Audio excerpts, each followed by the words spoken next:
Aduh. Iya. Om Swastiastu, selamat pagi.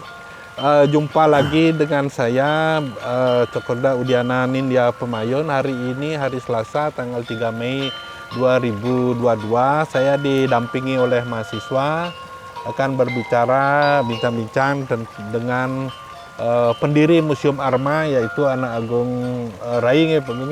Rahayu Pak Agung, Om Swastiastu. Kenapa niki gatra kena? Becet sehat. Mahasiswa juga gimana kabarnya? Sehat ya. Nah, hari ini kebetulan kita dengan suasana alam yang sepoi-sepoi. Saya duduk santai niki, istilah Balinya itu napak pertiwi, ngelaoseng tentang pertiwi ya. Dan hidup kita ini di sebuah museum sebagai edukasi pendidikan. Nah, ada yang saya harus diskusikan dengan Pak Agung ini berkaitan dengan sebuah penciptaan museum nih Pak Agung. Ada istilahnya yang disebut dengan museum hidup. Ya. Apa itu museum hidup? Yang dalam bahasa asing kita sebut dengan living museum. Ya. Nah, kita akan mencoba hari ini merangkum pemikiran dan pendapat-pendapat beliau berkaitan dengan sebuah konsep museum hidup yang mungkin saya lihat satu-satunya nih di Bali ya. Mungkin di Asia Timur ya, mungkin satu atau bagaimana nanti silakan Pak Gungnya niki ya. Om Swastiastu Pak Gung nggih. Rahayu sehat arisan Pak Gung niki tentang apa itu museum hidup, apa konsep-konsep itu yang tertanam di pemikiran Pak Gung niki biar tersampaikan sebagai bahan edukasi pembelajaran di seni dan di perguruan tinggi Pak Gung. Laris Pak Gung. Jadi awalnya begini ya, kalau kita ingin berbuat sesuatu yang besar, besar dan juga yang paling penting itu jangka panjang, ke depan gitu lah. Ke depan jangka panjang. Pelajari tentang cycle kehidupan. Betul. Sebenarnya manusia itu mencari apa? Setelah dapat kerja cari uang apapun namanya kan tidak ada batas. Betul. Maka kita cycle of life orang Bali itu kan kembali ke rumah, ke rumah, home, ya. Nah, kita menciptakan sebuah model museum baru untuk tidak hanya di Bali ya, tidak hanya di Asia, tetapi di dunia belum ada sebuah konsep permuseum yang hidup seperti yang ada di Arma ini ya. Yang hidup dalam arti apa? Masa lalu ada, betul. Masa tengahan ada, masa kini ada, dan masa depan pun ada. Inilah masa depan boleh dikatakan. Orang akan kembali lagi ke alam. Nah, maka museum Arma kita desain dengan kita belajar juga melihat museum-museum yang ada di Eropa, di Amerika, di Asia, di Jepang. Saya kan orang suka masuk keluar museum. Baik Louvre, MoMA, dan di sana kan konsep oligarki yang dia bangun. Jadi uang bicara, tidak penting akarnya, tidak penting asal muasalnya. Kalau di Bali, nanti khusus di Arma ini apa anunya? Nah, di Bali di Arma ini inilah museum yang kita ciptakan. Museum yang starting point-nya ada di Bali yang berkolaborasi antara buatan manusia dengan alam. Betul.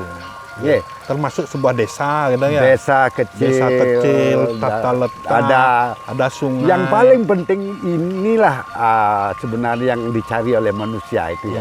Berinteraksi dengan alam. Ya. Dan disinilah sumber inspirasi yang dituangkan oleh manusia Bali, manusia luar Bali, orang asing melukiskan keindahan, karakter dan juga diekspresikan dalam bentuk seni rupa dan karya-karyanya ada di sini. Nah, kalau kita dalami di dalam gedung dengan di luar gedung itu beda. Harus sinkron dia. Sinkron connected ya. Satu contoh, saudara. Di sana lihat orang ngaben, di sini pun ada di sebelah. Yang hidup. Yang hidup. Maka living gitu. Lukisannya ada. Ada odalan ada. Ada. Petani menanam padi, bagaimana mengelola sawahnya ada. Ada airnya. Gitu. Dan juga tumbuh-tumbuhan yang hidup di sini unsur homeopatiknya atau usadonya ada. Tinggal kita sekarang penelitian dibutuhkan. Oke, Pak Gung. Ya. Sebuah penelitian yang spesifik. Ya. Betul. Apakah penelitian tentang isi kepala orang Bali? Apakah penelitian kualitas hidup orang Bali? Hidupnya. Ya. Apakah penelitian tentang satu pohon? Apakah penelitian tentang kulit kayu ini dan akarnya, buahnya, bunganya, daunnya? Oh. Itu yang disebut ilmu usada. Atau homeopatik. Ya. Ini kan semua tercover di Arman Ki Pak Gung. Artinya sedikit yang merumuskan nata dikit-dikit. Jadi museum hidup itu adalah semua yang ada di bumi ini, alam Bali niki semua tercover dalam bentuk segala jenis apapun. Dengan pertama, kalau si seniman ini menciptakan lukisan ngaben, ada di ruangan lukisannya. Nanti ditanya mana ini ngabennya? Oh, ada luar. Terus bahan-bahan ngabennya ada di seputaran ini. Sesaji-sesaji yang dipakai, ada di itu maksudnya Pak Gung. Nah, maka kalau kita bicara satu punyan jake, ronnya berguna, lidinya berguna, ambunya berguna, ijuknya berguna. Anunya pakai melukis juga kan gitu ya. Ayatnya berguna, tonen lagi anggap tengah kayunya nih ke.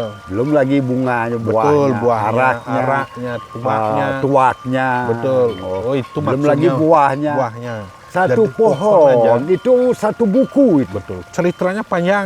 Itu ya. Dan pohonnya ada. Dan nomor tua ada. Ada gitu. Nah, itu contoh. Nah, itu artinya nikel salah satu bagian dari konsep museum hidupnya. Ya, living gitu. Iya, termasuk.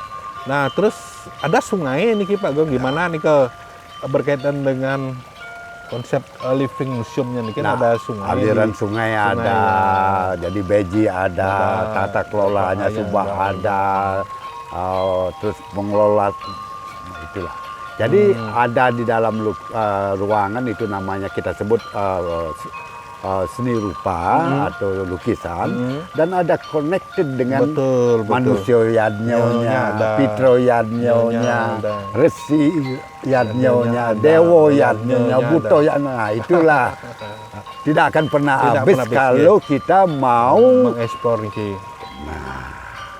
Baik, nanti suatu saat kita melihat aplikasi dari apa yang dimaksud museum hidup. Mungkin kita bisa suatu saat duduk di sebuah pohon jake kan gitu, yang ada di museum ini nanti cerita sampai ini. Nah, yang paling penting begini, kita tahu nasi, tapi kalau kita lihat di sawah bagaimana petani mengelola. Ya, betul. Mereka butuh matahari, butuh air, menghormati, memuliakan Ibu Pertiwi, ada ritualnya, baru nanam padi, bibitnya malu.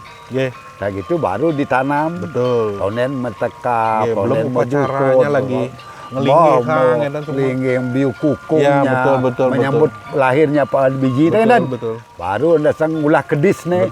Baru ada sang alat-alat ulah kedis. Ini kau terlalu kalau kita bicara itu aja mungkin bisa satu buku dan penelitian juga. Nah, inilah yang disebut heritage. Betul. Inilah Bali sebenarnya. Sampai sekarang inilah konsep pusat kebudayaan atau kita sebut a living museum. Living museumnya itu ya. Atau kantong-kantong budaya. Kantong budaya dan itu semua hidup dan dilakoni manusia Bali atau orang Bali sendiri yang masih pegang sesana gitu. Itulah. Nah, satu contoh dia kecil suka di mana-mana bisa ke Denpasar, Kuta, ke Jogja, ke Surabaya, ke Jakarta, sampai ke Eropa kemana-mana. Pada akhirnya sudah faktor umur panggilan nanti kembali lagi. Kembali ke ini, melihat suasana dan baik Pak Gung, mungkin mahasiswa ada gini dulu tentang karena ini akan cerita banyak ini kita tentang museum itu. Nanti dipikirkan gitu ya, museum. Tanggap ya. Baik. Demikian intinya bahwa sebuah konsep yang diciptakan oleh pendiri Museum Arma yaitu An Agung Rai itu adalah museum hidup ya. Kalau dibalik hidup di museum bisa, hidup museum yang hidup bisa, semua tercover. Nah ini nanti di konten berikutnya kita akan lebih spesifik karena ini tidak bisa kita bicara pendek Pak Agung. Karena panjang, yang mana namanya hidup, yang mana konsep besarnya adalah museum hidup. Tapi yang mana kehidupannya, yang mana ekspresi hidupnya, yang mana ungkapan hidup, yang mana perilaku hidup. Nah kita coba contoh, ada lukisan, ada kehidupannya. Nah ini yang akan kita treasure sedikit-sedikit sehingga menjadi sebuah diskusi merangkum sebuah pemikiran begini, ciptaan yang dikonsepkan oleh Pak Agung Rai sehingga kita ke depan baik itu 100 tahun yang akan datang, baik 1000 tahun yang akan datang, sampai kita numadi kembali di alam Bali, kita masih menghormati, menjaga museum kita. Ya Pak Agung, terima kasih. Om Swastiastu, dumugi pembicaraan kita hari ini nyidi akenal sehingga tergambar, tersampaikan kepada anak didik, masyarakat Bali, sehingga napi yang ketuak di ini nanti kita akan bicara lebih lanjut. Terima kasih, sampai jumpa di lain waktu. Saya tutup dengan Om Santi Santi Santi Rahayu.